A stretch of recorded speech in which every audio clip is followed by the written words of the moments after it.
শীতকালে পুর ভরা দুধ পুলি খেতে অসাধারণ লাগে। এখানে আমি নারকেলের ক্ষীর, দুধ, নতুন গুড়, চাল গুঁড়ি, কাজু বাদাম কিশমিশ আর সাদা তেল নিয়ে নিয়েছি। 2 কাপ চালের গুঁড়ো মেপে নিলাম। এর সঙ্গে 1/4 চামচ নুন মেশালাম। নুন আর চাল গুঁড়ো মেশানোর পরে পাত্রটাকে সরিয়ে রাখলাম। এবারে জল মেপে নেব। যে কাপে আমি চাল গুঁড়ো মেপেছি সেই কাপে আমি 2 কাপ জল নিয়ে নিলাম। এর সঙ্গে 2 চামচ সাদা তেল মিশিয়ে রাখলাম। ঘিও দেওয়া যেতে পারে। এবারে জলটা ফুটতে দিলাম। জল যখন ভালো করে ফুটে আসবে তখন আগে থেকে মেপে রাখা চাল গুঁড়োগুলো জলের মধ্যে দিয়ে ক্রমাগত নাড়তে লাগলাম। নাড়তে নাড়তে জল শুকিয়ে যাবে, চাল গুঁড়োটা একটা মণ্ডর আকারে তৈরি হয়ে যাবে। জল শুকিয়ে গেলে একটু ঢেকে রাখতে হবে।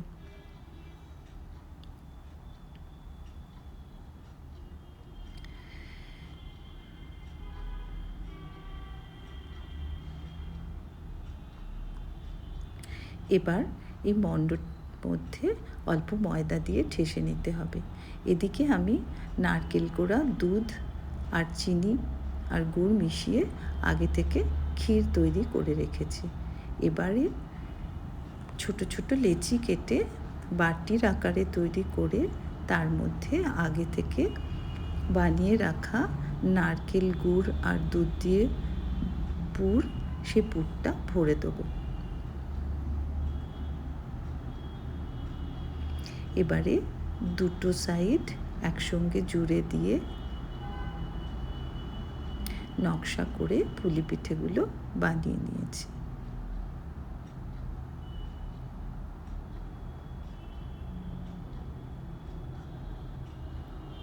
অনেকগুলো পুলি পিঠে বানিয়ে নিলাম।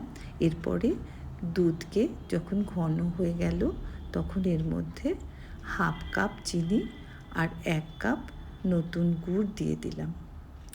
গুড় আর চিনি গলে গেলে এর মধ্যে পুলি পিঠেগুলো একে একে সমস্ত ছেড়ে দিলাম। 5 মিনিট সেদ্ধ করতে হবে। এরপর আমি কিছু কাজু বাদাম কুচি আর কিশমিশ মিশিয়ে দেবো।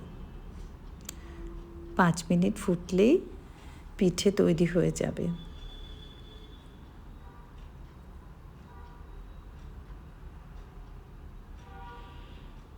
পিঠে তৈরি হয়ে গেলে সাজানোর জন্য আরও কিছু কাজু কিশমিশ দিয়ে দিলাম।